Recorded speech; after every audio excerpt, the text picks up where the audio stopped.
Greetings and welcome to the Ministry of the Real Truth and our latest video on the Ktav Avri or Ivri, the original ancient very old sister language of the original ancient very old Ktav Ashurit or Ashurit, or the Assyrian-Aramaic of the Old Testament prophets, i.e. Moses, Zechariah, Isaiah, etc., and the scribes, monks, who both spoke and recorded all of the Old Testament scriptures, texts, using the sacred scribal old tongue or language, which is long dead, but revived by a certain Aramaic speaking translator, the Lishana Atika or Cypriot. This sister language is the Ktav Avri or Ivri, the original ancient or very old Hebrew that we've mentioned in various videos. This sister language, but we haven't delved into it exclusively or to carry out it extensively or to great extent. But what we want to do via this video is show the evidence that today's Hebrew is not the Ktav Avri or original ancient Hebrew as claimed or boasted by some rabbis that we come across, but the modern Israeli Hebrew. We can verify you that by bringing you the evidence we found online.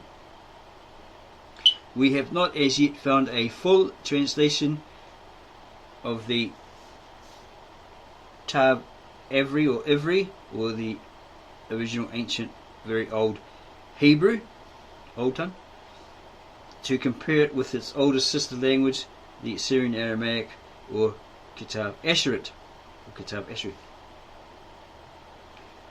and also the native born Aramaic speaking translator Victor N.Alexander's translation into English of the Ktav Ashurit or Assyrian-Aramaic. So we are looking at several websites that we actually found, we came across online, and this one reads: archaeology is one of the major academic attractions of the land of Israel. One hardly has to scratch the surface of the land to find coins dating back thousands of years. A walk through the corridors of the many Israeli museums reveals much about the land, its people, and their language. What is most noticeable about the archaeological find of ancient Israel is that while the words are in Hebrew, the letters all look funny. If the shape of the Hebrew letters have mystical significance, as the Kabbalists tell us, then why do the ancient Hebrew letters look nothing like the Hebrew letters of the Torah?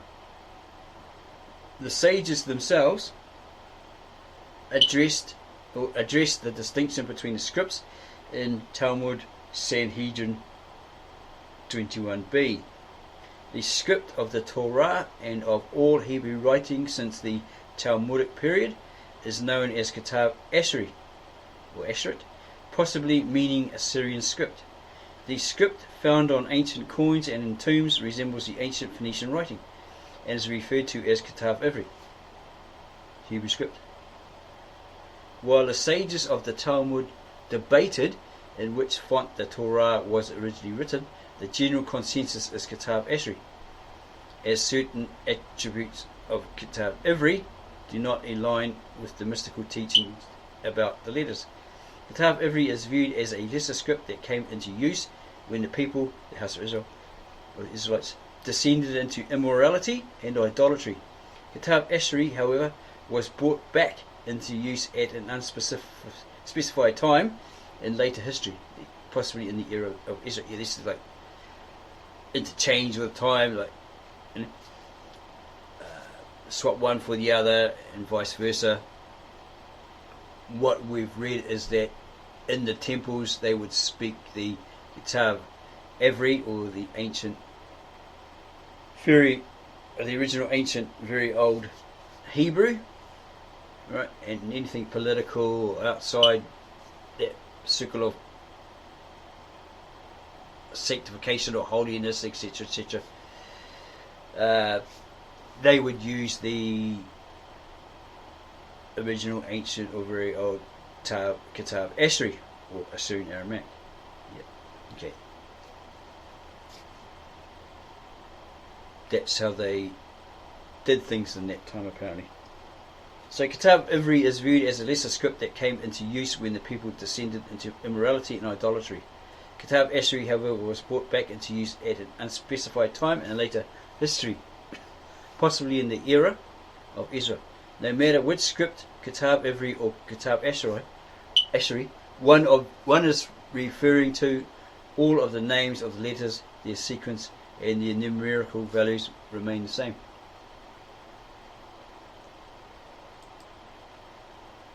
The word revealed in the Hebrew script, Ktav Ivri and Sukkos. Again, he's script there by the looks of it. Words have life. The testimony of Genesis 1 and John 1 is that words become life when those words are uttered by the voice of God. When God was on Sinai, the people not only heard the sound of God, they saw his voice. Sound can be seen, and all the nations saw the voices and the flames and the sound of the shofar and the mountain smoking, and the nation was afraid. They and they trembled and they stood far away. Exodus 20:18 doesn't indicate what version of the Bible. Probably the Jewish Virtual Library will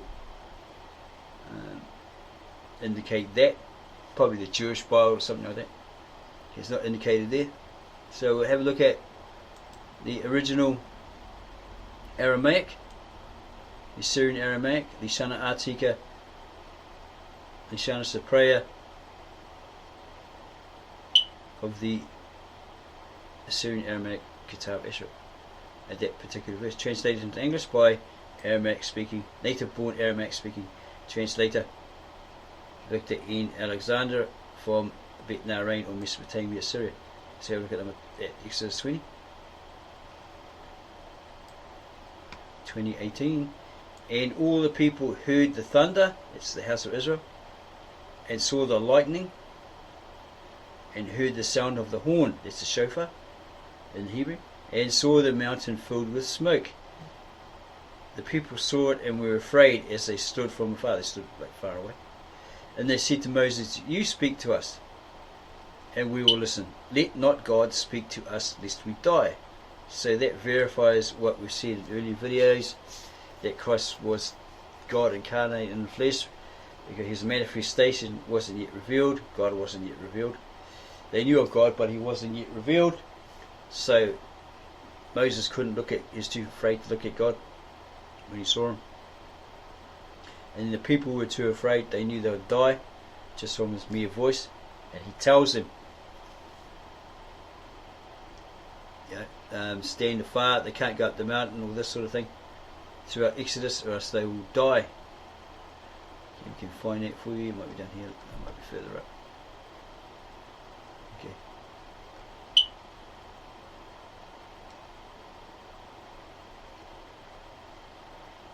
Okay, here's the scripture in regard to the people. And the Lord said to Moses, God said to Moses, "Behold," take note, look, "I come to you in a swirl of clouds, because the people have listened to what I spoke to you," what I, God, spoke to you, Moses, "and they will also believe in you to the end of the universe." And Moses showed the nations concern. He's talking about that nation, the house of Israel, the Israelites, concerns before the Lord. And the Lord commanded Moses, "Go to the nation and sanctify them today and tomorrow, and let them put on their white garments, and let them be good on the third day, because on the third day the Lord shall descend on that day to all the people on the mountain of Sinai. And he shall cast over the nation the testimony, and command them to beware, neither to ascend the mountain nor to come near its base, and whoever comes close to the mountain shall die. And no hand shall come near it without it being stoned and smashed, whether animal or human, they shall not live. And when the horn ceases to sound, you may begin to climb the mountain." Moses alone. And Moses went down from the mountain to the nation, and he blessed the people.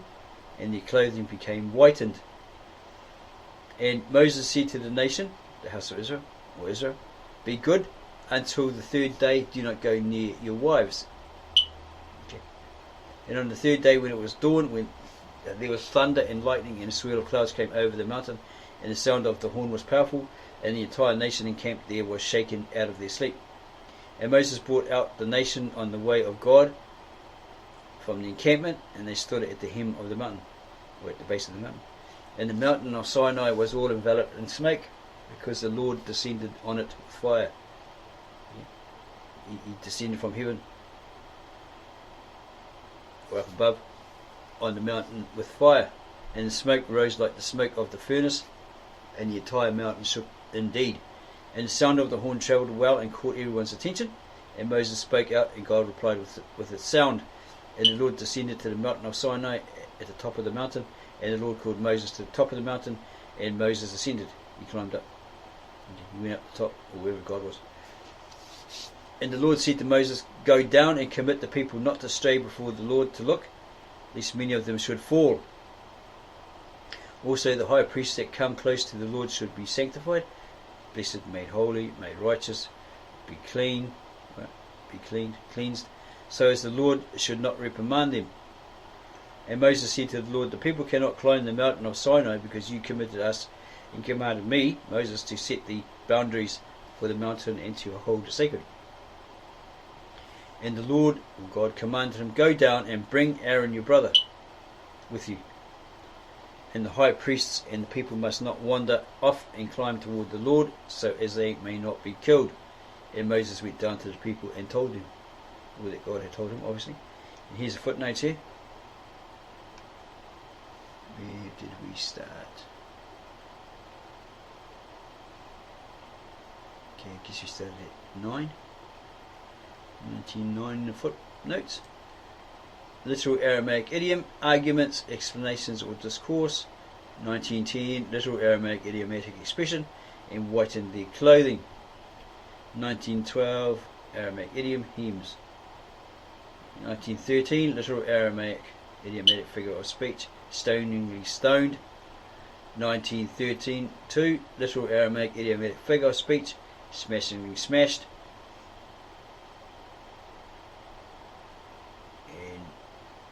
Etc. Yeah, it's kind of a weird way this idiom comes out. Yes, it's smashingly smashed or stoningly stoned. It's quite funny there. But that's the way it comes across when it's translated. Yeah, it's an Eastern mindset way of expressing themselves. Okay, from that original ancient or very old language, right, long dead language, which this Victor N.Alexander, translator, found a way through the root words to revive it, and that's how he translated that original ancient but dead language, Ktav Ashurit, or Ashuri, in English, the nearest English equivalent, while trying to stay as close to what the original manuscript text scriptures were actually saying. Okay. He noticed that other translators usually added their own prejudice or bias or flavour to it, and twisted it, translated it wrong, etc., etc. So his mission was to again to translate it into the nearest English equivalent. Sometimes it's very hard to, like Milton has no English equivalent, so you go look for a meaning, and he found one closest to it, the manifestation. Yeshua Mashiach was the manifestation of God. He was not yet known, but then he was revealed. God was revealed through him, God being the embodiment of that manifestation, that no man can look upon God and hope to live. If people could go up that mountain, they'd die, they'd hear his voice, they'd die, etc. So he becomes God incarnate in the flesh, comes to earth, is amongst the people, and that's why he asked Peter, etc. Who do you say are? Oh Lord, you are the Son of God, you are the manifestation of God, etc., etc. You know? So yeah, he was God incarnate in flesh. And so we're going to look at the next one, which was, go back here. Okay, so there's quite a lot here. Ktav Ashurit, Assyrian script. This is the square script currently used to write the sacred text. That's what it was. It was a sacred scribal old tongue, or text in the old tongue. Nishana Atika or Cypriot. And here it is here. This is special style of Ashuri with crowns above some letters that is actually used to write the sacred text to the mezuzah, Torah and Tefillin. The evidence is that the Assyrian square script was adopted in the days of Ezra after the Babylonian captivity, around 590 BC. It was adopted from. It was only at the directive of the Talmud, which was written about after 600 AD, that this was designated as the chosen script for biblical writings. Other modern styles are related to the Ashuri square script. Ktav Rashi, rabbinic commentary on a text may be written in the script. Printed book, most printed books use a script that is basically a style of the Ashuri. Cursive, this is the common script. It is a recent innovation which has existed for about 200 years. So it's still fairly new. In all scripts except Ivri, the letters have a special letter, a final form that replaces them when they are used at the end of a word. We have coloured these letters Kat, Mem, Nun, Pet, Tzadi. Ketav Avri, ancient Hebrew script. This is the style of writing that existed during the time of Moses. It does not resemble the current style, but the letters had the design features for which this person was searching. Other related scripts. Okay, there's the Ktav Avri there, ancient Hebrew script. And he's got other related scripts. The Phoenician script. This script may be the root of Hebrew, Aramaic, Samaritan, Arabic, Greek, and Latin. Probably here, Aramaic meaning the Syriac. Possibly, not that sure. You just have that assumption. Aramaic script, Ivri is similar to the Aramaic script that was prevalent in the region at that time. Samaritan script, this script was used by the northern tribes who returned from captivity. Neo-Punic, that means New Punic, that's probably Phoenician. This language was spoken in Carthage, parts of North Africa, as late as the 4th century AD. 3 letters had 2 different forms, Tet, Samek and Tau. So that Neo-Punic, or that Phoenician, it's stating here this language was spoken in Carthage. So it was like a part of that Aramaic script, Hebrew, by the looks of it. Yeah, it was in part. Yeah, probably a dialect of that. Yeah, in Africa, North Africa, Carthage. The plan of salvation in the Ivri script. Although the letters of all scripts seem to have the same meaning, numerical value and order, we will look specifically at the Ivri script, which was in use at the time of Moses in the 1st century. These letters, visually and in meaning, prophesy about the plan of salvation, so some important religious significance has been lost in the picture meaning of the letters given by Babylon. The letters appear to be grouped in 4 sets which catalogue Jesus Christ's journey from heaven to earth for the purpose of executing the plan of salvation and fulfilling the covenant with Adam and Eve and Abraham. Psalms 119. This psalm is grouped in alphabetical order. Individually, some only seem to reflect the meaning of the letters, and so forth. Here's what about the Feast of Tabernacles, the Sukkos, God revealed to man. Tabernacles, building the Sukkah. Aleph, ox bull, strength leader.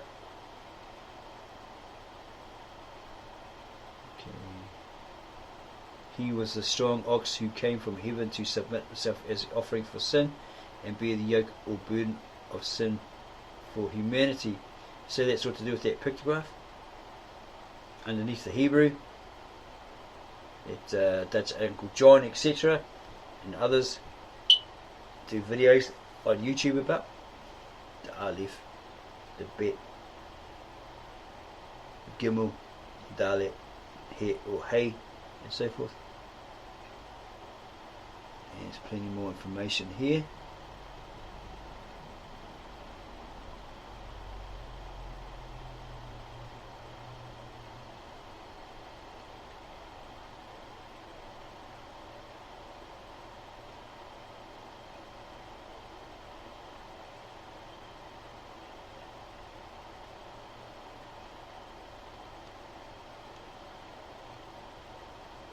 Okay, we can leave the links to these websites underneath this video so you can have a further look at the information here.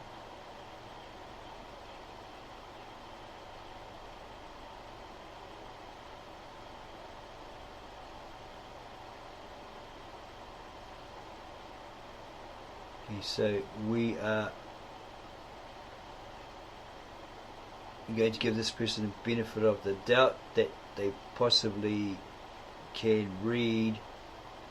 They're probably fluent in the Aramaic, different Aramaic dialects, so they found a way also to revive the long deed language, the Ktav Ashuri or Ashurit, Lishana Atika Cypriot, Assyrian-Aramaic. Okay, or they're simply comparing it with the Hebrew, and then some Jewish Bible maybe, or some Americanized Bible version, modern Bible version. Okay, we have to look deeper into this.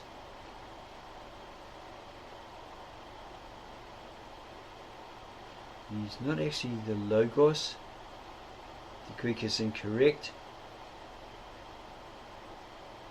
He's the manifestation. He's the muta, the manifestation of God. And God is the embodiment of that manifestation. Because apparently, like we showed in our other videos, the Greek is actually incorrect. Because it's always been, he was the muta, or that manifestation.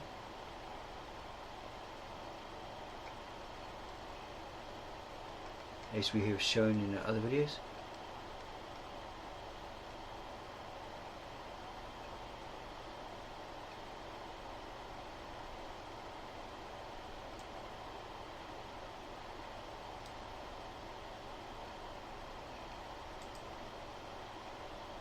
Ancient versus modern Hebrew script. Here is some fact.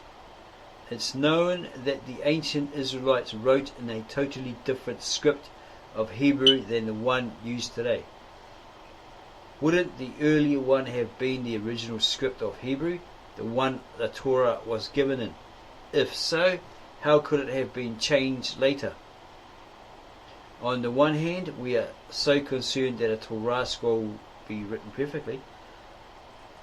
It's probably those of the Jewish faith, you know, in regard to the copyists, the scribes, etc. On the one hand, we are so concerned that a Torah scroll be written perfectly, with perfectly formed letters. But on the other, the letters would seem to have no sanctity. They are just an adopted script from later on in our history. The Aish rabbi replies, it's a very important issue. You are quite right that ancient Hebrew was written in a completely different script from modern. This ancient script is known as Ktav Avri, or the Paleo-Hebrew alphabet. It resembles the Phoenician alphabet of the time. The modern one is known as Ktav Ashurit, literally the Assyrian script.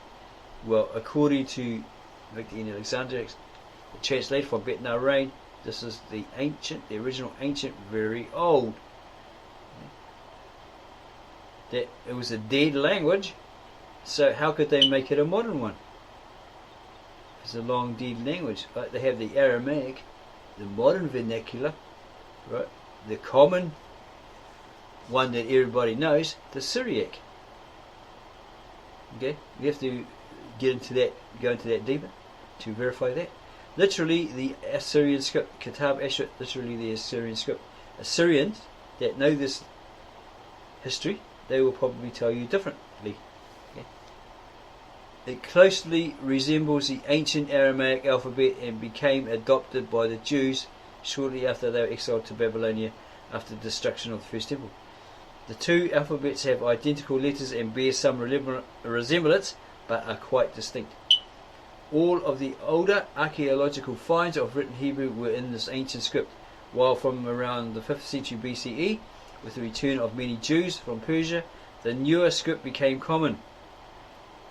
Even at that point, Ktav Ivri still continued to be used. Coins have been discovered from as late as the Bar Kokhba rebellion, 132-36 CE, with Ktav Avri inscriptions. All of this begs the question you raised. This is the Aish Rabbi reply. Does this mean the script of the Torah itself changed? If the quote proper unquote and original script of Hebrew is Ktav Avri, how could later generations begin using a different script, changing the form of the Torah itself? The Talmud, Sanhedrin 21b to 22a, addresses this issue and explains that it was done through divine sanction. In Deuteronomy 17:18, the Torah instructs that a Jewish king must write for himself a copy of the Torah, Mishnah HaTorah, which can equally be translated a changed Torah. From this, the sages saw an allusion to the fact that the text of the Torah scroll would eventually change. Likewise, the book of Ezra 4:7 refers to a letter the Jews of Israel wrote to the Persian king Artaxerxes. Is that Xerxes of the Bible? Yeah, maybe. In a changed script written in Aramaic with Aramaic characters. From this, the sages likewise deduced that the script of the Jews had officially changed to the Assyrian script, nearly identical to the Aramaic. In fact, as the Talmud points out, this is perhaps the reason why shortly beforehand, when the famous quote, writing on the wall unquote, appeared in Belshazzar's palace on the fateful night of his death, Daniel 5, no one was able to interpret it, although no doubt many Jews were present. The message was written in Assyrian-Hebrew, which not even the Jews could make out, until Daniel interpreted it with divine inspiration. This was the point in time in which God officially sanctioned that Hebrew would now be written in a different script. Yeah, because sometimes people point out a script was written in the Aramaic Hebrew, the Hebrew Aramaic, as does N.Alexander, the translator, from time to time. The Talmud there records a further debate if Hebrew began in the Paleo-Hebraic script and changed to the Assyrian, or if it began as Assyrian, changed to Paleo-Hebraic, and then changed back in Ezra's time. As the Talmud and commentators explain, the Assyrian script is the ideal and more sacred one. But when Israel became sinful during the First Temple period, they were no longer worthy of it and began writing in the more crude Paleo-Hebraic script. Only in the time of the great scribe Ezra were they worthy of the preferred one again. A third opinion in the Talmud holds that the script never changed, meaning that although Paleo-Hebrew was in common use among the people, the higher script was always used for sacred purposes. In fact, there are those who explain that all opinions agree the Ten Commandments and possibly the original Torah of Moses were written in the Assyrian script, Ritva, Megillah 22b, SV, quote, V, unquote, Tispira, Shu, Rats, Baz 3, 442. See also Hamrika Vaha Mesora by R. Reuven Margaliot. This is, as the Talmud, Megillah 2b, points out, that the letters Samek and final Mem were miraculously suspended in the tablets, the writing of which cut through the entire stone. This would hold true for those letters only if the Ten Commandments were written in the Assyrian script. This person who owns this website says you should add finally, oh, this is that rabbi, Aisha Rabbi, or Aish Rabbi, what's the name of this? the Aish rabbi.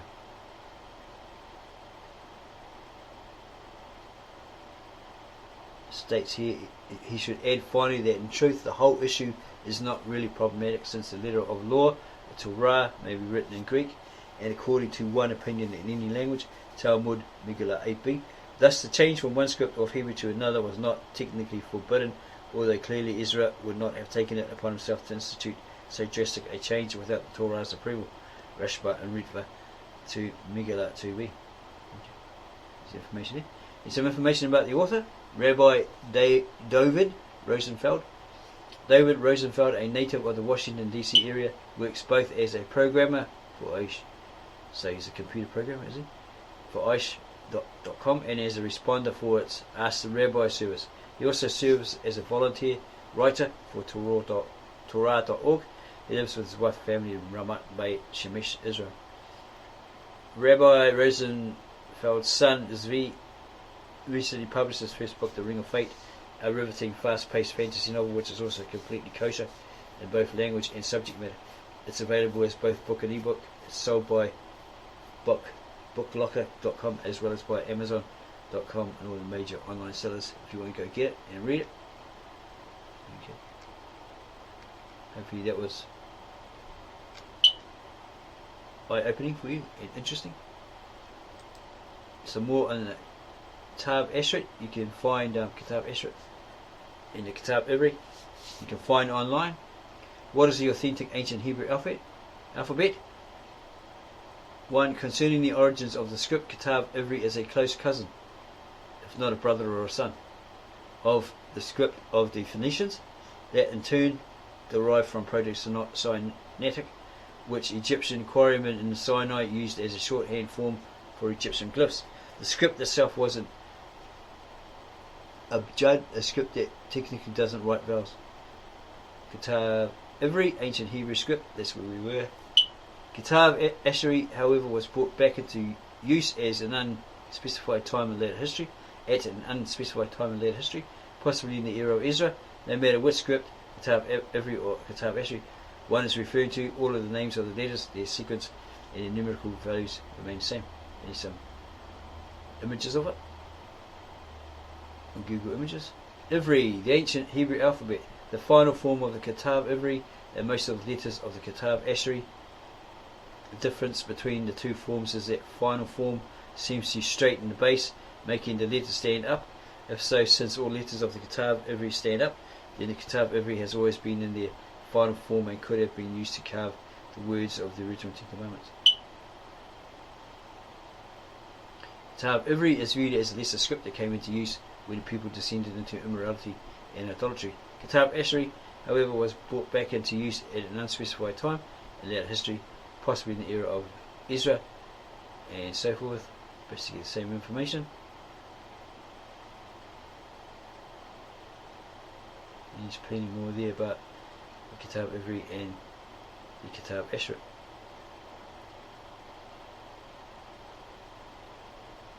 And there's some information about the Phoenician alphabet on Wikipedia.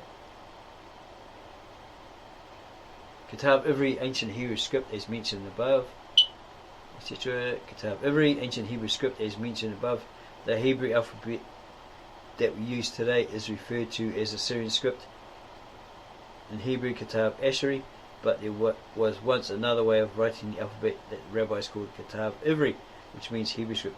Many examples of this ancient way of writing the Hebrew alphabet has been found by archaeologists on coins and other artifacts. Any more information here?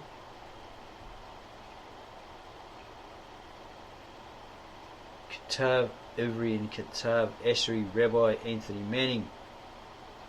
And you can download this free PDF book about it. And to read Hebrew the easy way through pictures, or pictography, I guess, pictograms.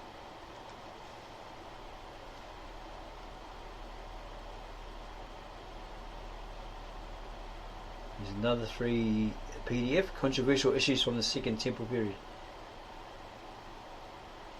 Ktav Ivri and Ktav Ashuri. The Egyptians and Sumerians developed complex writing systems by 3000 BCE based on logograms, where a sign stands for a specific word or syllable.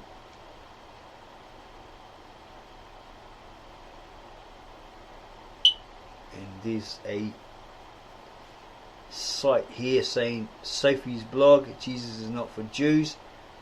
Jesus is not for Jews. Okay. Others contend that Ktav Ashurit, the top font, the one used in Torah scrolls, was in use by Moses, but as time went by it fell into disuse in favour of Ktav Avri, whichever was ancient. About 2500 years ago, the prophet Ezra, returning from Babylon exile, decided that Ktav Ashurit would be the only font used from that point on for a Torah scroll. Okay, so there's differences in opinions there. Have a look at all those. We have heard that read that he actually learnt another script called Ktav Hotep. Possibly Hotep, we don't know. We haven't found it. We can possibly have a look to see if there's any information on that to verify that as fact. And we've never been able to find it. Maybe someone out there knows of it. We'll not put Hotep. If it was something they learned in Egypt as slaves here for 400 years, we would possibly find it.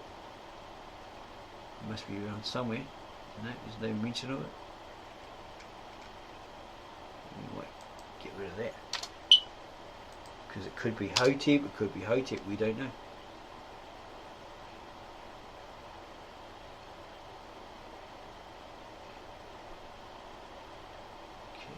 Images for Ktav Hotep.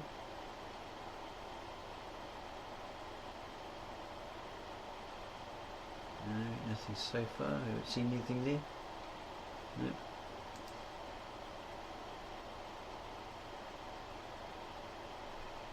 Yeah, he learnt it from his grandfather, either his father or his grandfather. No, can't seem to find it anyway. We probably have a further look in our own time, offline, or in our spare time, and bring that to you if we find it, the information about that. Okay. And here is some information about Rabbi David Sperling. He's a professor emeritus of Bible and the Rabbi Julian Morgenstern Chair in Bible at HUC JIR New York. Among his scholarly interests are the religion of ancient Israel, the history of modern Jewish biblical scholarship, and comparative Semitic languages. He's retired. He's a PhD. He's retired.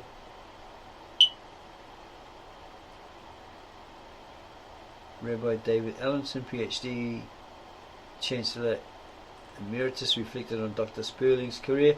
David Sperling has combined virtually unparalleled erudition in the Hebrew Bible, ancient Near Eastern civilization, and rabbinics with a keen analytical sense to achieve worldwide scholarly fame in these areas. Here's some more information on him, and some of his videos related around him. Gives you insights into different things. Rabbi Dinka, that's somebody else.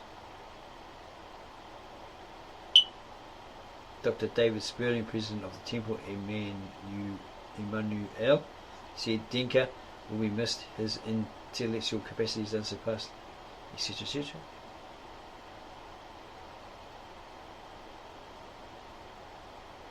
Okay. Here is the Ktav Ashurit,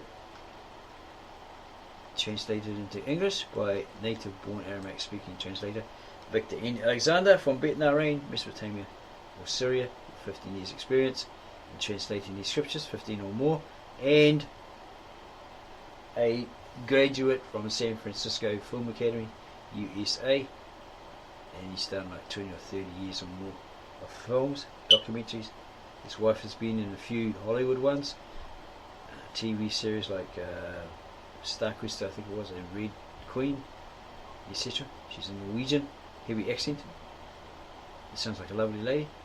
So yeah, there it is, translated by him into the closest or the nearest English equivalent. This is the Old Testament sacred scribal old tongue. Lishana Artika was the prayer of the original ancient or very old Ktav Ashurit, copied by monks who spoke and wrote that particular dead language before it became a long dead language, and compiled all the Old Testament books into one book around 800 BC while they were in Urhai, Edessa, now modern Turkey. Okay, so hopefully that brought you a lot more insight into the differences between the Assyrian-Aramaic and the Hebrew, the realization that the Hebrew you have today is not ancient, the original ancient Hebrew. It's a modern version as admitted by certain rabbis, like the rabbi we just talked about, and more. Okay. And there are subtle changes between the ancient or the very old, original, ancient, very old Assyrian or Assyrian-Aramaic and the modern Hebrew.